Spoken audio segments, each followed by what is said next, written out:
teng mriki kula niat tarbiyah teng santri-santri. Sedanten redaksi tentang maulid. Kula pilih beberapa. Asyraka dadi mencorong. Kenapa ndak milih kata anaro? Kalau anaro itu padang tapi sudah menyengat. Kalau asyraka itu padang tapi enak. Kira-kira jam 8-9. Sehingga beliau memilih kata asyraka. Dulu Syekh Abdurrahman Ad-Dibaghi milih kata asyraqal badru alaina karena al-badru itu simbol kesempurnaan.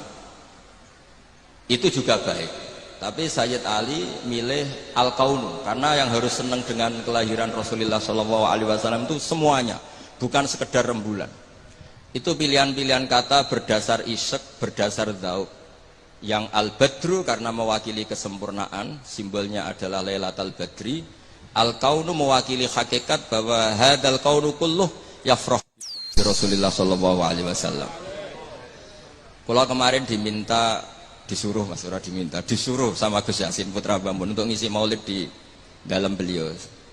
Saya menerangkan bahwa orang itu harus senang. Kata Sayyid Muhammad sallallahu alaihi wasallam, "Faman angkaral maulida faqila lahu," misalnya, "limada tafrahu bi maulidin nabi?" Apa bisa menjawab? Misalnya kita punya anak, saya beri contoh, punya anak keriting, wireng, gendut, raine kok bapake lah kira-kira gitu. Iku wae diakekoi seneng kelahiran anak, padahal prospeknya enggak jelas. Sok ben nakal ta ora kok bapake ora jelas, iku seneng. Lho iki lahire nabi diseneng-senengno kok dieskali.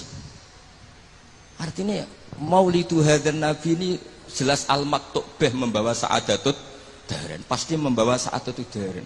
Lho ono wong seneng kok disoal, itu pakai logika apa? Anak kita yang lahir gak jelas masa depannya aja kita seneng. Kira-kira ngoten lah logika maulid. Sebab itu redaksi seneng itu ekstrim tentang beberapa teks. Sehingga diredaksikan fatrobu ya halal masani. Toroban itu seneng yang agak kaul, agak berlebihan. Sebetulnya di kamus tuh ya agak-agak joget maknanya toroban, tapi kalau tak maknanya gitu masa kiai-kiai joget kan ribet ya. Tapi toroban tuh seneng yang sudah tidak terkendali. Jadi toroban itu al-farah yang melahirkan gerakan tubuh, itu torob. Makanya di situ tidak dikatakan fafrohu tapi fatrobu. Jadi seneng yang sampai melahirkan gerakan tubuh. Ya halal masani terus. Fahazarul yumni gharrat.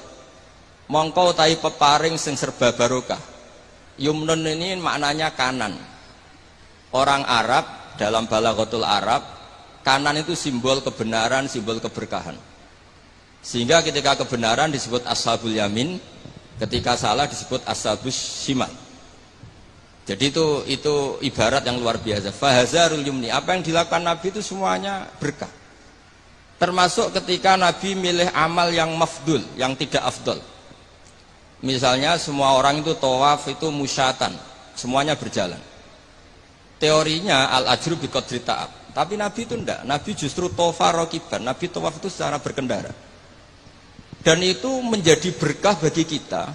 Karena yang tawaf pakai kursi roda karena uzur itu menjadi punya referensi karena Nabi tawaf rakiban. Andai kan Nabi saat itu ikut masyian, maka kita bingung cari referensi bagaimana ketika kita tawaf harus berkendara.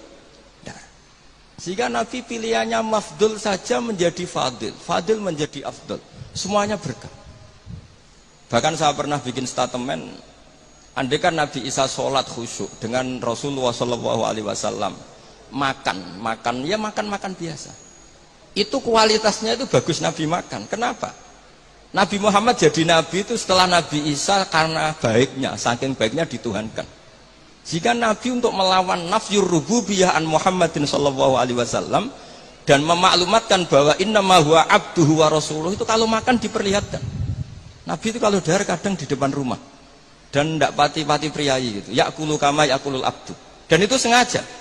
Sehingga ada orang fasikoh liwat, ahadalladzi yas'umu annahu nabiyyun ya'kulu kama ya'kulul abdu. Ini tahu orang yang klaim jadi nabi. Cara makannya kok enggak priayi, kayak makannya abdun. Si perempuan tadi maknanya abdun itu budak, tapi Nabi santai saja ngedikan ayu abdin a'badu minhu, ya memang saya budak terbaik. Muridan bidzalika annahu abduhu wa rasuluh. Itu kata para ahli tafsir, dikatakan gerakan seperti ini penting bagi seorang Rasulullah Muhammad SAW Yang beliau jadi nabi setelah kecelakaan Isa dituhankan karena terlalu khusyuk.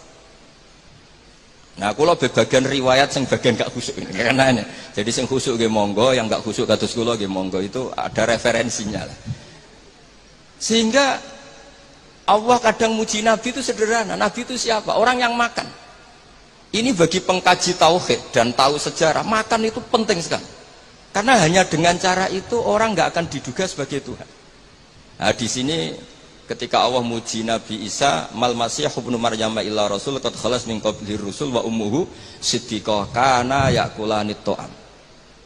Coba kalau Anda jadi orang alim, misalnya ketua MUI atau ketua NU, terus dipuji kiai ini tukang makan, itu pasti tersinggung.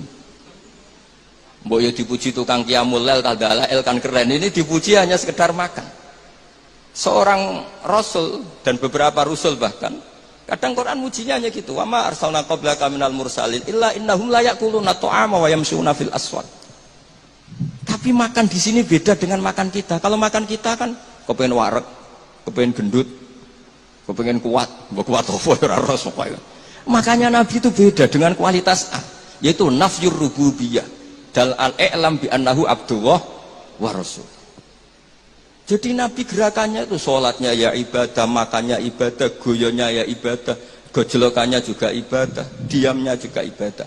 Itu disebut fahazarul yumni gharat. Gharat itu maknanya juga nyanyi, gharat itu rengeng-rengeng nyanyi.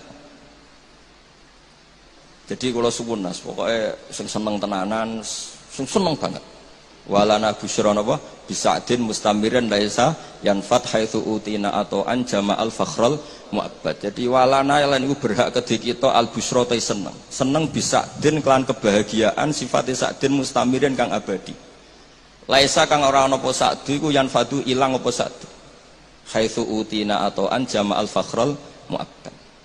Jadi ketika muji Allah ya gitu, fali rabbi kullu hamdin jalla ayakhsurahul idhabana biwujudi Mustafa al-Hadi Muhammad. Ada yang meredaksikan Sa'ada Abdun Kotamal Lawan Jala Andul Hazinu. Ada yang meredaksikan Bushrolana Ninal Munazaral Ana Wafal.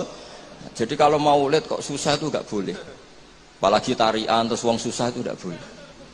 Tapi nak berkata enak juga gak boleh karena harus seneng gitu. Jadi ini udang ini tadi tak gosok ini. Saya ini keluarga sini, Mbah Basah lahirnya di sini diutang jadi ngirit mungkin enggak tahu saya.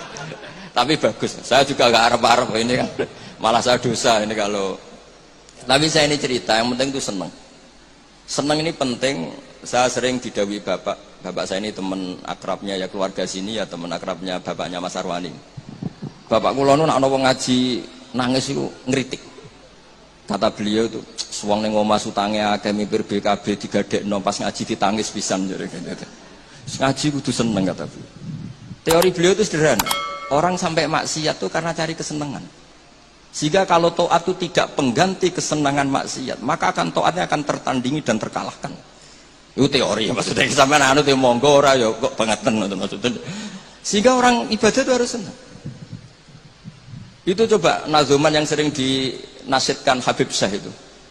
Laula kaya zinatal wujudi ma toba aisi wala wujudi wala taron namtu fi sholati. Andaikan tidak dengan ajaranmu ya Rasulullah, kita matobais hidup kita itu tidak nyaman dan eksistensi kita juga agak jelas. Coba andaikan tanpa Rasulullah Shallallahu Alaihi Wasallam, kita minum mengatakan ini segar, habis makan bilang ini wareg, ini sate enak. Itu al kuffar yaquluna dzalik, wal munafiq wal fusaq yaquluna dzalik. Bedanya apa coba? Tapi barokahnya tarbiyati Rasulullah sallallahu alaihi wasallam, naqulu linataqawwa alal ibadah wa nashrab linataqawwa alal ibadah. Beda sekali. Makanya Imam Ghazali kalau ngeritik itu, kalau kamu bangga bikuatil jima, kata Imam Ghazali, kalau cerita ayam lebih kuat ketimbang Anda. 1 detik, 2 detik sudah berani lagi kan. Kalau Anda bangga dengan aksratul akli, al-jamus aqwa minka. Kalau bangga dengan kekuatan fisik, banteng kuat timbang kue. Terus cerita-cerita, afdolul basar, afdoliyatul basar adalah ibadahnya. Sehingga Nabi ngendikan, ya sudah. Nikmatnya orang mukmin itu apa? Qiyamul lail. Syarafu apa? Istighra'uhu anin nas. Nah, ini tarbiyah-tarbiyah menjadi kita bahagia. Jadi ini harus dilatih. Wala taron nam tu fi sholati. Bahasanya itu lan ora rengeng-rengeng ingsun fi sholati. Jadi sebenarnya kalau sholat itu ya disunatkan agak-agak nyanyi gitu. Tapi jangan nyanyi kayak Habib Ahmad nanti. Nanti kalau nyanyi gitu ya batal sholatnya karena ya, terus rebangan. Tapi harus ada tarunumnya, harus ada nyamannya, menikmati. Saya tuh kalau sujud itu tak nikmati. Karena ketika nanti saya ketemu Allah Ta'ala, kenangan terbaik saya karena di bumi pernah sujud. Jadi sebenarnya nak disuting kabeh, mangan molo-molo ngombe rokokan itu kira-kira ya rada isen lah gitu. Tapi kalau pas syutingan, pas sujud kan keren.